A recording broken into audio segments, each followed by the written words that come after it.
Assalamualaikum warahmatullahi wabarakatuh.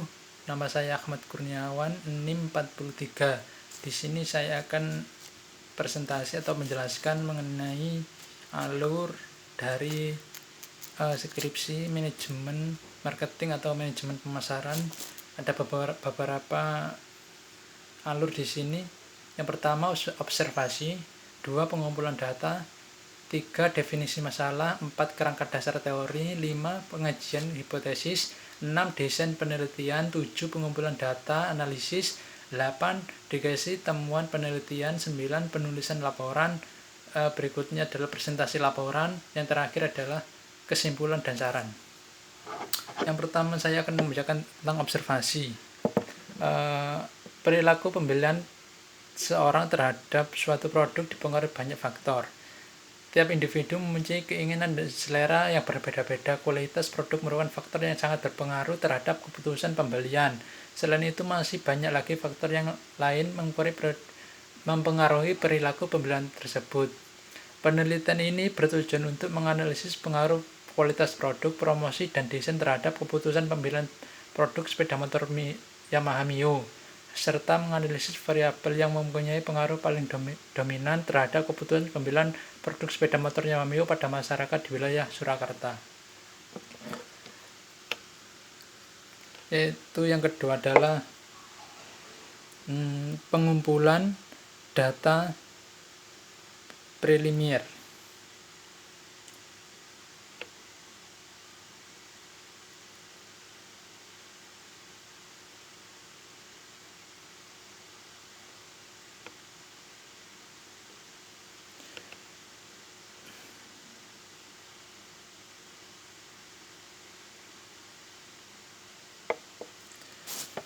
Yang pertama ada beberapa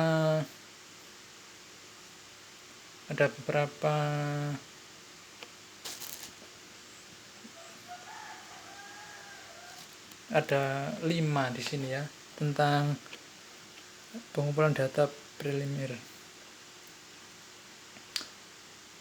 Yang pertama adalah pengertian perilaku konsumen, yang kedua model perilaku konsumen, yang ketiga persepsi konsumen, 4 implikasi perilaku konsumen pada strategi pemasaran, 5 model strategi pemasaran.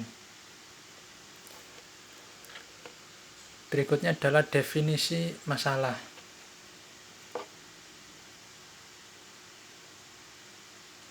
Sebentar saya carikan.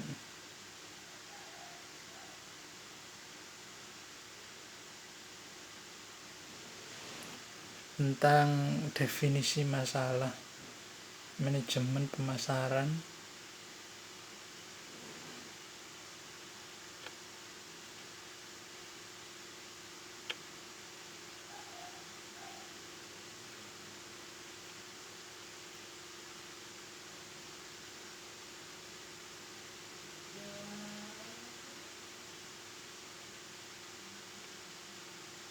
Ya, yang pertama adalah faktor kebudayaan.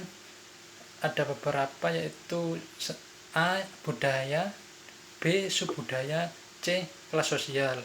Yang kedua adalah faktor-faktor sosial dibagi menjadi 3.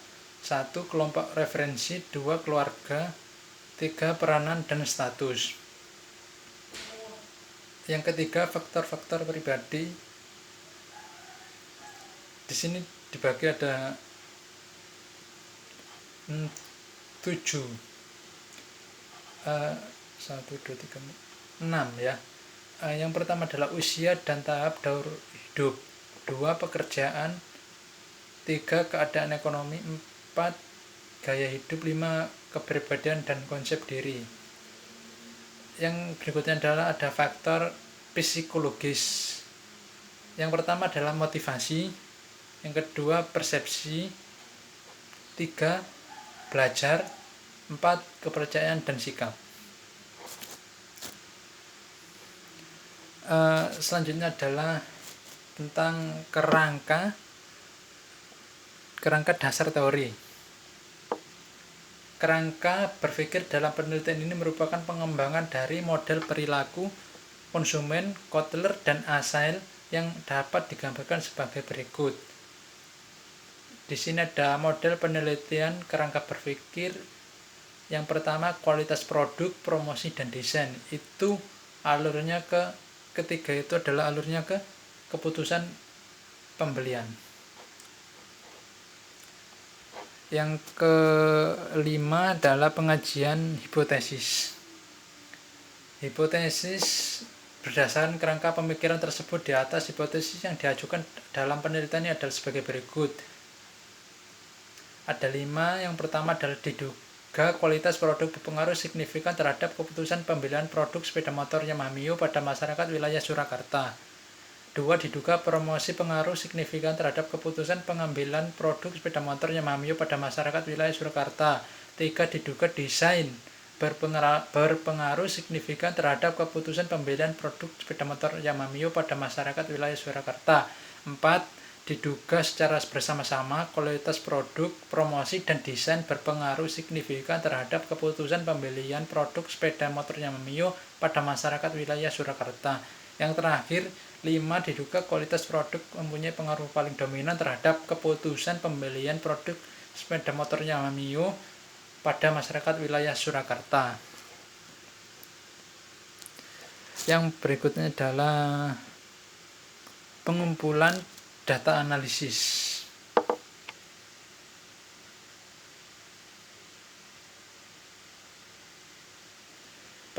Sumber datanya ini adalah penelitian menggunakan data yang bersumber dari data primer, yaitu data yang diperoleh secara langsung dari responden, dan data sekunder dari BPS tentang data penduduk kota Surakarta.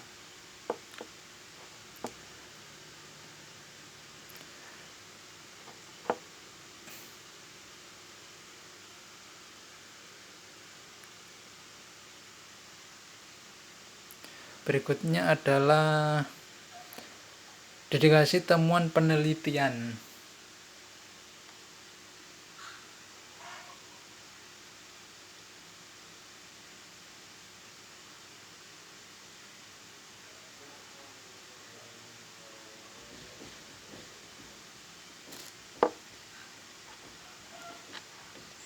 Saya akan bacakan tentang dedikasi temuan penelitian, yaitu yang pertama, uji validasi digunakan untuk mengukur sah atau valid tidaknya penelitian. Uji validasi menggunakan analisis korelasi persen keputusan mengetahui valid tidaknya butir instrumen. Jika pada tingkat signifikan 5% nilai R hitung lebih dari R variabel, maka dapat disimpulkan bahwa butir instrumen tersebut valid. Yang B adalah uji reliabilitas, yaitu untuk mengetahui apakah instrumen memiliki indeks kepercayaan yang baik jika diujikan berulang. Uji reliabilitas dalam penelitian ini menggunakan rumus alpha Cronbach untuk mengetahui tingkat reliabilitas instrumen dari keempat variabel penelitian. Jika dari hasil reliabilitas instrumen dari keempat variabel penelitian, jika dari hasil uji reliabilitas memberikan nilai alpha dari 0,6. Berikutnya adalah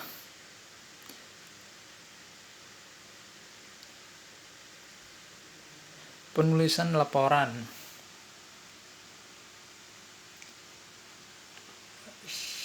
Saya akan menjelaskan tentang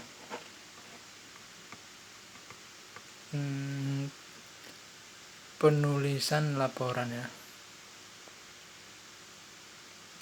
Oh, maaf ya. Saya akan melanjutkan tentang temuan penelitian ya. Yang pertama adalah ada beberapa hasil penelitian di sini. Yang pertama adalah letak geografis. Di sini ada beberapa. Sebelah utara berbatasan dengan Kabupaten Karanganyar dan Kabupaten Boyolali. Sebelah timur berbatasan dengan Kabupaten Sukoharjo dan Kabupaten Karanganyar. Sebelah selatan berbatasan dengan Kabupaten Sukoharjo dan Kabupaten Karanganyar. Sebelah barat berbatasan dengan Kabupaten Sukoharjo dan Kabupaten Karanganyar. Yang B yaitu pembagian fisiografis. C aspek pemerintah. D luas wilayah. E. Keadaan demografis.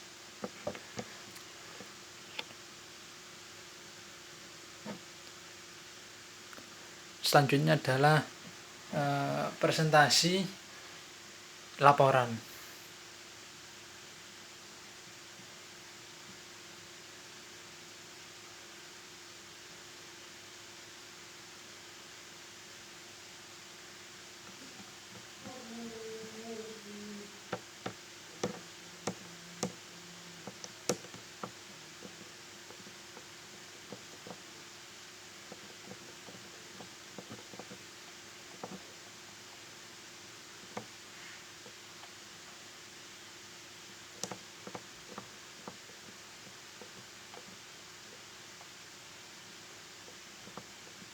Di sini ada yang pertama adalah karakteristik berdasarkan jenis kelamin.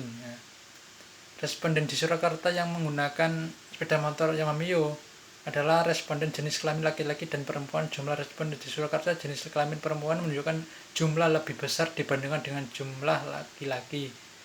Yaitu datanya adalah jenis kelamin laki-laki jumlah 73,48%, perempuan 77 dan 52%. Jumlah seluruhnya adalah 150 dan 100%. Di sini yang kedua adalah karakteristik berdasarkan umur. Nomor 1 umur 17 sampai 19 tahun jumlah 54, persentase 36%. Nomor 2 20 tahun sampai 24 tahun jumlah 52, persentase 35%. Selanjutnya adalah 25 sampai 29 tahun jumlah 17, persentase 11%. 30 sampai 39 tahun jumlah 19, persentase 13%. 40 tahun ke atas jumlah 8, persentase 5%. Total 150, persentase 100%. Selanjutnya adalah karakteristik berdasarkan pendidikan. Yang pertama adalah perguruan tinggi, jumlah 51, persentase 34%. 2 SLTA jumlah 60, persentase 40%. 3 SLTP jumlah 24, persentase 16%. SD jumlah 15, persentase 10%. Total jumlah 150, persentase 100%. Selanjutnya adalah karakteristik berdasarkan pekerjaan. Pelajar jumlah 92, persentase 61%. Pedagang jumlah 18, persentase 12%. PNS atau ABRI jumlah 10, persentase 7%. Pengusaha jumlah 12, persentase 18%. Lain-lain 18, jumlah persentase 12%. Total seluruhnya 150, persentase 11%. Selanjutnya adalah kesimpulan. Sebentar saya akan membacakan kesimpulan dan saran.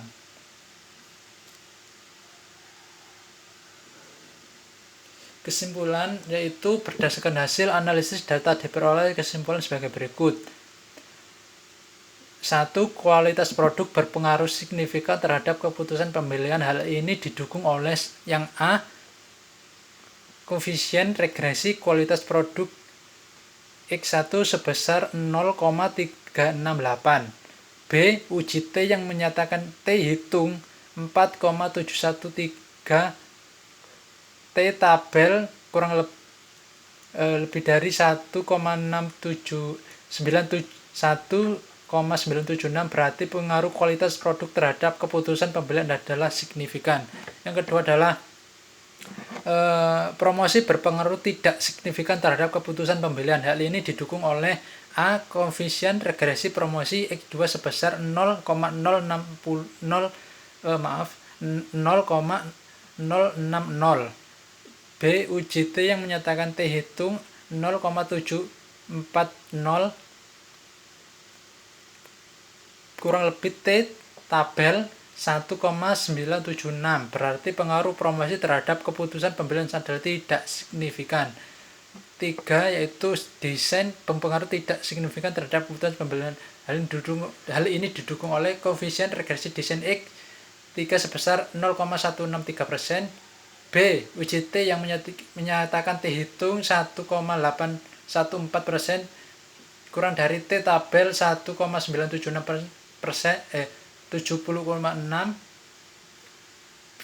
berarti pengaruh desain terhadap keputusan pembelian adalah tidak signifikan. Selanjutnya adalah saran. Mengingat persaingan dalam bisnis sepeda motor jenis otomatis semakin ketat, bagi perusahaan disarankan untuk meningkatkan kualitas produk dengan menggunakan inovasi terus-menerus serta memenuhi keinginan konsumen yang selalu berubah.